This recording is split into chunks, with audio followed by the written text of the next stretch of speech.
En Deuteronomio 28, Dios está hablando a Israel dentro del contexto del pacto. Les dice que si obedecen, algo va a suceder. ¿Qué es lo que sucederá? Que las naciones verán que ustedes son diferentes, que ustedes llevan mi nombre. ¿Qué más les dice? No solo les dirán, ellos lo verán, no solo hablarán, no, ellos van a ver y ser testigos. Y ese es el punto, mis amados, de este sermón. Veamos en primer lugar entonces que Dios marca a su pueblo como suyo. Mis amados, desde el principio de la redención, Dios siempre ha tenido un pueblo apartado para sí mismo, para Él mismo. Nunca ha dejado a los suyos sin identidad, sin pacto, sin señal de pertenencia. Nunca. Israel no era simplemente una nación más entre muchas, no, era el pueblo escogido, apartado y señalado por medio de la circuncisión por Jehová entre todas las naciones de la tierra. La expresión, el nombre de Jehová es invocado sobre ti, implica tres cosas: posesión, propiedad y relación de pacto. No era un pueblo cualquiera como los demás. Este es el pensamiento bíblico, hermano. Llevar el nombre de alguien significa pertenecer a alguien, pertenecerle a él. Dios puso su nombre sobre Israel como señal visible de que ellos eran su heredad especial. De Éxodo 19:5 dice que Israel sería mi especial tesoro sobre todos los pueblos. ¿Escuchó bien? Mi especial tesoro. Israel era identificado públicamente entonces como propiedad especial de Dios. Números 6:27. Pondrán mi nombre sobre los hijos de Israel. ¿Qué significa?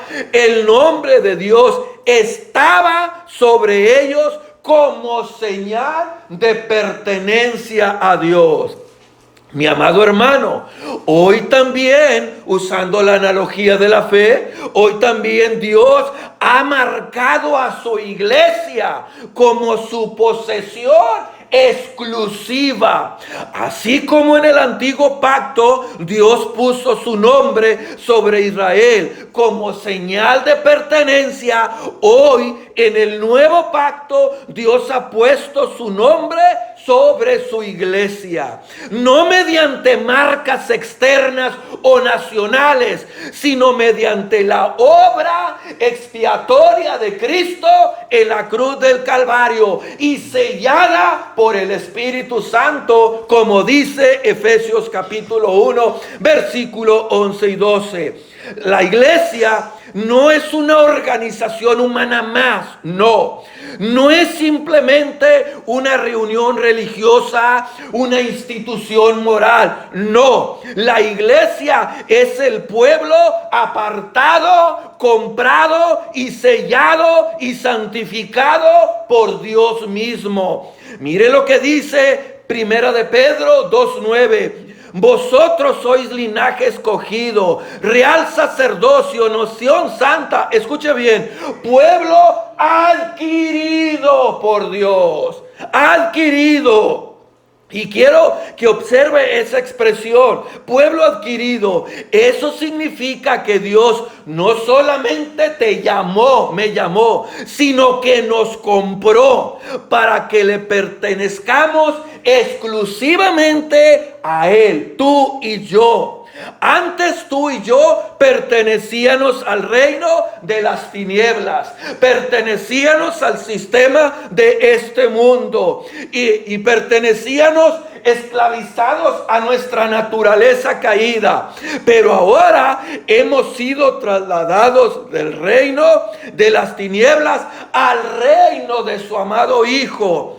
Mire lo que dice Colosenses 1:13, el cual nos ha librado de la potestad de las tinieblas y trasladado al reino de su amado Hijo. Entonces, ser cristiano no es simplemente tener una nueva religión, querido, no. Ser cristiano ahora es tener un nuevo dueño, tener un nuevo reino, tener una nueva identidad y tener una nueva ciudadanía. No somos del mundo. Pertenecemos a Cristo por creación y por redención, iglesia. Pertenecemos a Cristo por creación y por redención. Eso significa que el creyente pertenece a Cristo en un doble sentido. Número uno, pertenece por creación, porque Cristo es nuestro dueño, porque Él nos hizo. Dice el Salmo 24:1, de Jehová es la tierra y su plenitud, el mundo y los que en él habitan. Dice en otra parte, pueblo suyo somos, ovejas de su prado. Así que todo hombre pertenece a Dios, porque Él nos hizo a su imagen y a su semejanza. Él es nuestro creador. Nadie existe independientemente de Dios. Pero el creyente pertenece a Cristo en un sentido mucho más profundo, iglesia. Pertenece por redención. No solo Dios nos creó, también nos compró por medio de su sangre. Dice 1 Corintios 6:20, porque habéis sido comprado por precio. Por precio. La iglesia es propiedad de Cristo porque fue adquirida mediante el sacrificio de Cristo en la cruz del Calvario. Dice Hechos 20:28, la iglesia del Señor, la cual Él ganó por su propia sangre. Eso significa que 2 veces le pertenecemos. ¿De qué manera? Le pertenecemos porque fuimos creados por Él, a su imagen y semejanza. Y le pertenecemos ahora porque hemos sido redimidos por Cristo. Hermano, tu vida ya no te pertenece. Tus planes no te pertenecen, tu cuerpo no te pertenece, tu tiempo no te pertenece, tus dones no te pertenecen. Todo lo que eres ahora le pertenece a Cristo, porque Él te compró, Él me compró. Por eso Pablo dice en 2 Corintios 5:15, y por todos murió, para que los que viven ya no vivan para sí. No vivan para sí. Así que la salvación no solo nos libra del juicio, también nos identifica como propiedad exclusiva de Dios. Propiedad exclusiva. Muchas veces, mis amados hermanos, reducimos la salvación únicamente a ser librados del infierno. Y aunque ciertamente la salvación incluye el ser librados de la ira venidera, la salvación bíblica es mucho más que eso. Porque tú y yo no solo fuimos salvados de algo, sino también fuimos salvados para algo. Fuimos salvados para pertenecer a Dios. Fuimos salvados para glorificar a Dios. Fuimos salvados para servir a Dios. Fuimos salvados para reflejar a Dios. Tito lo expresa así, allá en el capítulo 2, verso 14. Quien se dio a sí mismo por nosotros para redimirnos. Y escuchen lo que dice. Y purificar para sí. Para Él, un pueblo propio. ¿Se fijó bien en esas 2 palabras? Para sí. Cristo no murió solo para perdonarte. Cristo murió para hacerte suyo, para que tú le pertenezcas a Él. Es por ello que la meta de la redención no solo es quitarte la culpa, sino restaurar tu posición en Él. Dios salva pecadores para traerlos nuevamente a sí mismo. Y imagine a alguien atrapado en la esclavitud y un rey pagando el precio de su libertad. Está la persona esclava, llega un monarca, paga su libertad. Ese rey no solo lo libra de la cárcel, también lo adopta en su casa, le da su apellido, le da su herencia, le da identidad. Eso fue lo que hizo Dios contigo y fue lo que hizo Dios conmigo. No solo te sacó del juicio, te hizo miembro de su casa. Por eso el creyente debe entender, soy libre no para vivir como quiera, sino que fui libre para vivir para aquel que me dio libertad. Y esto es Cristo, hermano. Cristo. En segundo lugar, el mundo debe de reconocer esa diferencia. ¿Qué dijo Moisés, mis amados? ¿Qué fue lo que dijo Moisés? Y todos los pueblos de la tierra verán. Ellos van a ser testigos de que mi nombre es invocado sobre ti. Ellos van a ser testigos de que mi nombre es invocado sobre ti. Por eso el mundo debe reconocer esa diferencia. Debe reconocer esa diferencia. Dios nunca diseñó su pueblo. Dios nunca diseñó que su pueblo fuera indistinguible del mundo, que no lo distinga, es decir, que sea de la secreta. No, Dios nunca nos diseñó para eso. No, la bendición, la obediencia, la santidad y la comunión con Dios debían hacerse evidente ante las naciones de que Israel era completamente diferente. De que era completamente diferente. La intención divina era que los pueblos vieran una distinción clara de Israel junto con los amorreos, los jebuseos, todos los que vivían en la tierra de Canaán y a sus alrededores. La intención de Dios era de que los pueblos vieran una distinción clara entre aquellos que servían a Dios y aquellos que no le servían. Hermano, la iglesia no fue llamada a mezclarse con el sistema del mundo. No fue llamada a eso, sino a brillar en medio de él. Dice el canto del himno, brilla, nunca esperes el momento de una grande acción. No lo esperes. Ahí donde estás, debemos brillar. Y luego dice el coro, brilla en el sitio donde estés. Esa es la intención de Dios. Desde el principio, Dios nunca diseñó que su pueblo viviera confundido con el mundo y absorbido por su sistema. Esa no fue la intención de Dios. Aunque físicamente, hermano, usted y yo estamos en el mundo, espiritualmente ya no le pertenecemos. ¿Qué dijo Cristo? Están en el mundo, pero no son del mundo. El creyente vive en medio de una sociedad caída, rodeado de tinieblas morales y espirituales, pero ha sido llamado a manifestar una vida distinta que contraste claramente con todo el entorno que le rodea. Debe de haber un contraste. Cristo mismo declaró en Mateo 5:14, ustedes sois la luz del mundo. La luz. Observe que Cristo no dijo, ustedes serán luz algún día, ni dijo, ustedes deben tratar de parecer la luz. No, Él dijo, ustedes son la luz del mundo. Eso significa que nuestra identidad como creyentes implica que debemos irradiar el carácter de Cristo en medio de una generación completamente corrompida. Eso se va a ir viendo quizá en uno más que en otros, pero todos los que son del Señor, hermano, debe de verse esto.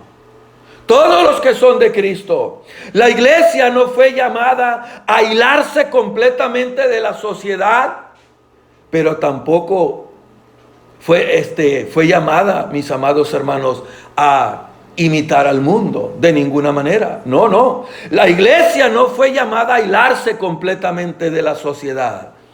No, estamos en el mundo, pero no somos del mundo. No somos del mundo.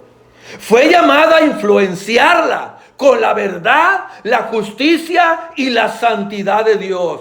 Por eso Pablo dijo en Filipenses 2:15, le dijo a los de Filipos, para que seáis irreprensibles y sencillos. Y luego añade, en medio de una generación maligna y perversa, en medio de la cual resplandecéis como luminares en el mundo. ¿Dónde estaban los hermanos de Filipenses? Allá en Filipo. Nadaban en sentido, mis amados hermanos, ellos nadaban en medio del paganismo. Ahí estaban. Y luego dice, en medio de una generación maligna y perversa. Y dice Pablo, ahí en esa sociedad, ustedes deben de resplandecer. Y esta imagen es poderosa. Así como una estrella brilla más intensamente cuando la noche es negra, así también la iglesia debe de resplandecer con la misma claridad en medio de una cultura que cada vez se está apartando de Dios. Si el mundo no nota diferencia entre el creyente y el incrédulo, algo, hermano, está fallando en el testimonio cristiano. Algo está fallando. Una de las tragedias de la iglesia moderna es que muchos casos, mis amados hermanos, una de las tragedias de la iglesia moderna en muchos casos es que la línea entre el creyente y el incrédulo está muy borrosa.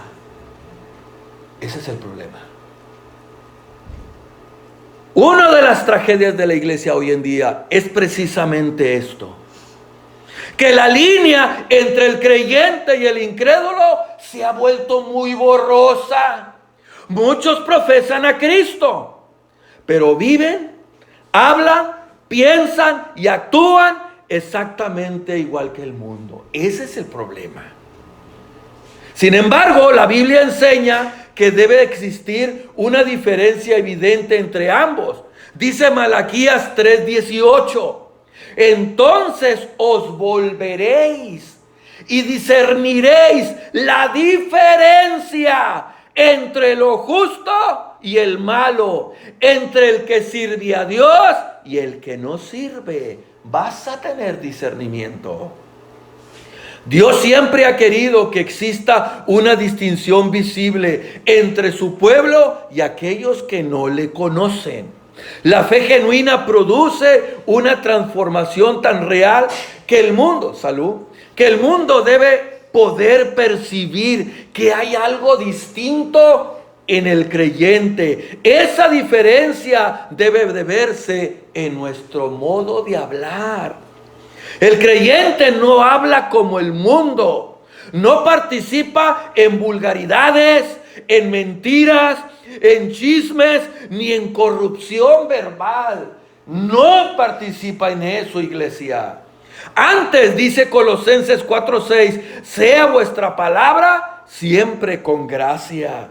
El modelo de vida del verdadero creyente se muestra en su conducta. El creyente no vive según los deseos carnales. Hay dominio propio, hay pureza, hay integridad y hay obediencia. El modelo se ve en nuestras prioridades. El creyente no vive en placeres temporales, ni para acumular tampoco tesoros terrenales. Su corazón está en el reino de Dios.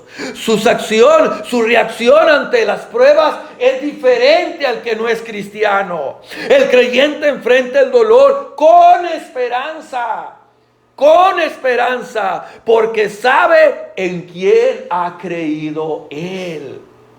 Se refleja en su relación con el pecado. El creyente no participa no practica el pecado cómodamente. No, no, todo lo contrario. Lucha contra él, se arrepiente cuando cae y busca la santidad. Busca la santidad, mis amados. Piensa en una persona vestida completamente de blanco. Piense, imagínesela. Imagínese a una novia con su vestido resplandeciente blanco, o imagínese a un hombre vestido completamente de blanco caminando en medio de un campo lleno de lodo. Aunque esté rodeada de suciedad, inmediatamente sobresale. ¿Por qué? Porque su vestimenta contrasta con el ambiente. Por eso va a sobresalir, hermano, porque su vestimenta contrasta con el ambiente. Así debe de ser el creyente. No porque sea mejor que otros, sino porque ha sido lavado por Cristo y apartado para Dios. Apartado para Dios. Si el incrédulo puede mirar nuestra vida y no ver diferencia entre su manera de vivir y la nuestra, debemos examinarnos seriamente. Si el impío no ve que hay diferencia entre los dos, entonces algo está pasando, hermano. Porque una fe que no transforma la vida no es la fe bíblica. Jesús dijo, por sus frutos lo conoceréis, no por sus palabras, no por su membresía, no por su apariencia religiosa, por sus frutos. La iglesia no está llamada a encajar con la cultura, está llamada a confrontarla con el evangelio, porque el evangelio es poder de Dios para salvación. No estamos llamados, hermano, a parecer modernos, aceptables o relevantes ante el mundo. Estamos llamados a ser fieles ante Dios. La iglesia no fue llamada a reflejar la cultura, sino a reflejar a Cristo en medio de ella. Amados hermanos, después de considerar estas verdades, entonces podemos afirmar con toda certeza y confianza que Dios nunca ha tenido un pueblo oculto. Nunca. Israel perdió el foco, perdió la brújula. Por eso Dios trajo juicio con ellos. Por eso Dios trajo juicio. Dios nunca ha tenido un pueblo oculto, anónimo o indistinguible entre las naciones. No. Desde el principio, Él ha marcado a los suyos como posesión exclusiva de su pacto, poniendo su nombre sobre ellos para que sean identificados como pueblo suyo. ¿Cómo se les llamó por primera vez a los hermanos en la iglesia primitiva, en Antioquía? Cristianos. ¿Por qué? Porque pertenecemos a Cristo, porque somos identificados por Cristo, cristianos. Por eso Él ha puesto su nombre sobre nosotros, para que seamos identificados como pueblo suyo. Pero esa marca divina no solamente es un privilegio espiritual, también es una responsabilidad visible. Porque si Dios nos ha apartado para sí, entonces nuestra vida debe de haber evidencia de esa separación. Si llevamos su nombre, iglesia, debemos vivir de tal manera que otros reconozcan que en realidad le pertenecemos a Cristo. El mundo debe poder mirar a la iglesia y notar que hay algo distinto en nosotros. Hay algo distinto, una manera de hablar diferente, una manera de vivir diferente, una manera de pensar diferente, una manera de reaccionar diferente, una manera de amar y de servir diferente. Porque el propósito de Dios nunca fue simplemente salvar un pueblo del juicio, sino formar un pueblo que refleje su gloria delante de las naciones. Por eso la pregunta que este texto de Deuteronomio 28:10 nos hace es: ¿puede el mundo ver en nosotros que el nombre de Dios está sobre nuestras vidas? Porque no basta decir que somos cristianos, no basta congregarnos cada semana, no basta conocer la doctrina cristiana, no. La verdadera evidencia de que pertenecemos a Dios es que nuestra vida manifieste una diferencia visible. ¿Qué dijo Cristo? Así alumbre, Mateo 5:16, así alumbre vuestra luz delante de los hombres, para que vean vuestras buenas obras y glorifican a vuestro Padre que está en los cielos. Amados hermanos, Dios nos ha marcado como propiedad suya. Ahora vivamos de tal manera que el pueblo pueda verlo. No basta con llevar el nombre de Dios en nuestros labios. Debemos de llevar su marca en nuestra manera de vivir.